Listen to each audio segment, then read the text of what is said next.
Imagine un monde où l'ordre de l'univers dépend d'un seul homme. Un monde où le soleil se lève chaque matin parce que quelqu'un, quelque part, accomplit les bons rituels. Pendant plus de 3000 ans, les Égyptiens ont cru que leur survie reposait sur un équilibre fragile entre les dieux, les hommes et le pharaon. Une civilisation obsédée par la mort, mais passionnément attachée à la vie éternelle. Bienvenue dans l'Égypte antique. Quand on pense à l'Égypte antique, on imagine des pyramides géantes, des momies mystérieuses et des dieux à tête d'animal. Mais derrière ces images se cache une civilisation incroyablement organisée, stable et visionnaire. Dans cette vidéo, on va remonter à la naissance de l'Égypte, comprendre pourquoi elle a construit les pyramides, comment elle voyait la mort et pourquoi son monde a fini par s'effondrer. Tout commence avec un fleuve et une croyance. Tout commence autour du Nil. Chaque année, ces crues transforment les rives arides en terres fertiles. Sans le Nil, l'Égypte n'existerait pas. Grâce à lui, l'agriculture se développe, les villages prospèrent, les échanges se multiplient. Peu à peu, deux royaumes émergent, la Haute-Égypte et la Basse-Égypte. Vers 300 avant notre ère, ils sont unifiés sous un seul dirigeant. C'est la naissance de l'Égypte antique. À la tête de ce nouveau royaume apparaît une figure unique, le pharaon. Il n'est pas seulement un roi, il est perçu comme un être sacré, garant de la Maat, l'ordre cosmique. Tant qu'il gouverne correctement, le Nil coule, les récoltes sont bonnes et le monde reste stable. Sans lui, le chaos menace. Des siècles plus tard, l'Égypte laisse au monde l'un de ses symboles les plus impressionnants, les pyramides. Contrairement à ce que l'on croit souvent, elles ne sont pas construites par des esclaves, mais par des ouvriers qualifiés, nourris et logés par l'État. Chaque bloc de pierre est extrait, transporté, taillé, puis placé avec une précision remarquable. Ces chantiers durent parfois plusieurs décennies.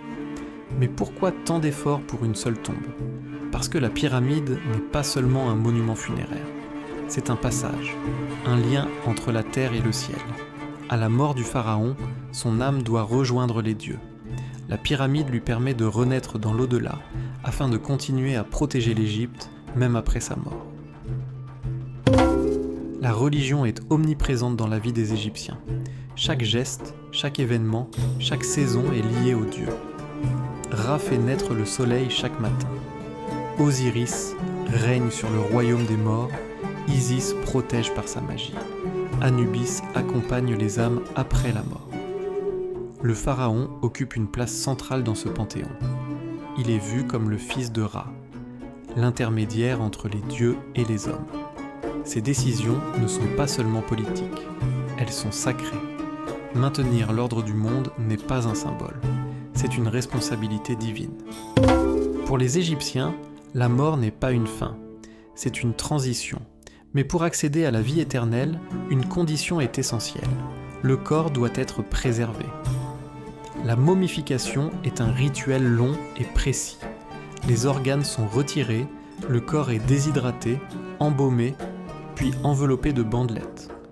Chaque étape est accompagnée de prières et d'incantations. Pour un pharaon, ce processus est capital. Son âme doit pouvoir reconnaître son corps pour renaître dans l'au-delà. Sans cela, l'équilibre du monde est menacé. La mort du pharaon devient alors un événement cosmique. Les tombes égyptiennes sont de véritables réserves pour l'éternité. On y trouve des bijoux, des statues, des meubles, des armes, de la nourriture et des amulettes. Ces objets ne sont pas là pour être admirés par les vivants. Ils servent à accompagner le défunt dans sa nouvelle existence. Plus le rang est élevé, plus la tombe est riche. Certaines sépultures, comme celle de Toutankhamon, ont traversé les siècles presque intactes. Elles témoignent encore aujourd'hui de la richesse et de la puissance de l'Égypte antique. Pour gouverner un empire aussi vaste, l'écriture est indispensable.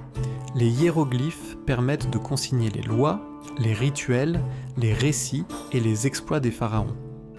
Les scribes sont peu nombreux, mais très respectés. Ils maîtrisent un savoir précieux et assurent la continuité de l'État. Grâce à eux, l'histoire de l'Égypte ne disparaît pas totalement. Elle traverse le temps et parvient jusqu'à nous. Avec le temps, l'équilibre se fragilise. Les pharaons perdent progressivement leur autorité. Les guerres, les crises internes et les invasions affaiblissent l'empire. Les temples sont abandonnés, les pyramides sont pillées, l'Égypte passe sous domination étrangère. La civilisation s'éteint lentement, mais son héritage, lui, survit. L'Égypte antique était bien plus qu'un empire de pierre et d'or. C'était un monde où la mort, les dieux et le pouvoir ne faisaient qu'un. Et ce n'est qu'une infime partie de son histoire. Dans les prochaines vidéos, nous plongerons dans la vie des pharaons les plus fascinants et dans les lieux qui continuent de défier le temps.